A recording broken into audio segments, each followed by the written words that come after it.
She said it like she was ordering dessert. I'm pregnant. And it's not yours. The knife in my hand paused over the steak, suspended in midair. Her words didn't carry heat or guilt, they landed flat. Practiced. Then she slid the papers across the table. Divorce. House. Alimony. Her eyes didn't flinch. She wanted me broken, reduced. I set the knife down carefully, reached into my briefcase.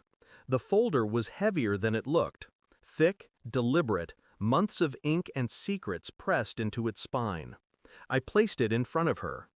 "Congratulations," I said, voice steady. "This is a complete report from the private investigator I hired. It details your affair, your hidden assets, and your plan to defraud me." Her face shifted, barely. A twitch in the corner of her mouth. Not shame, fear. For the first time in years, I felt something close to control. The first night I suspected her was quiet. Too quiet. She claimed to be at a friend's, but the silence between her words told me more than the words themselves. Distance has a texture. Hers was thick, rehearsed, like a curtain held in place.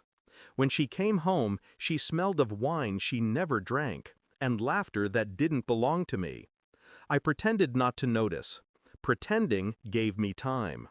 The next month, another trip, a missing weekend, a late return with excuses tied in neat bows.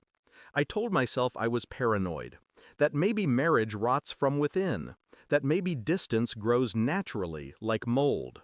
But something darker pulsed beneath. Infidelity isn't sudden, it leaks, drips. You learn to feel it in the way someone doesn't look at you anymore, the way their phone never faces up, the way your bed smells faintly wrong. I didn't scream, I didn't accuse, I hired someone, a man who worked quietly, without sympathy, and I waited.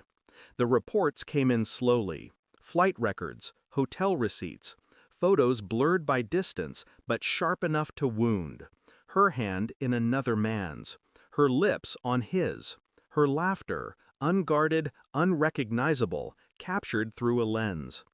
I read them alone, nights when she lay beside me, her breathing slow, steady, practiced. The house we built together had become a theater.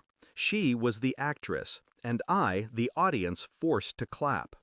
Inside, I cataloged each detail, each betrayal, every dollar siphoned into hidden accounts, every fake smile, every lie.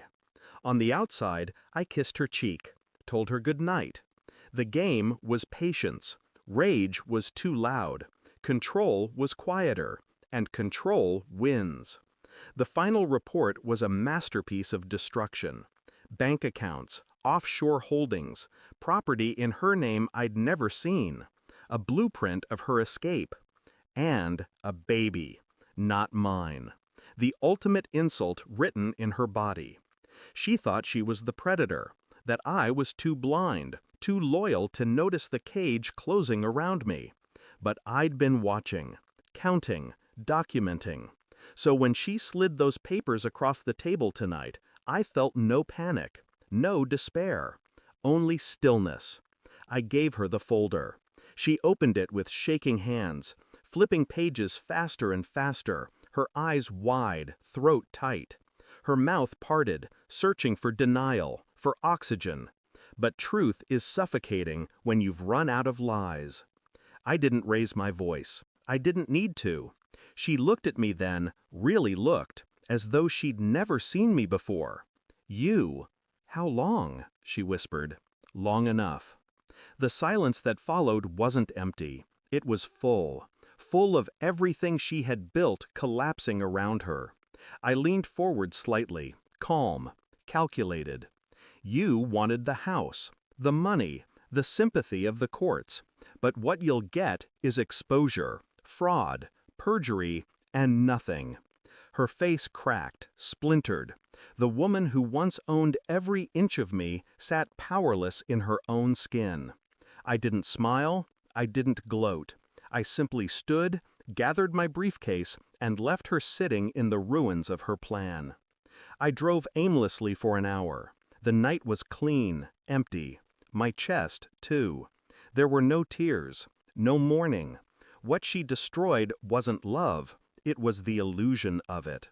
And illusions deserve no grief. People think betrayal burns, but they're wrong. Betrayal freezes. It leaves you sharp, focused, untouchable. By the time I returned home, she was still at the table. Papers scattered, face pale, eyes hollow. She opened her mouth to speak. I walked past her without a word. Because the cruelest punishment isn't shouting or vengeance, it's silence.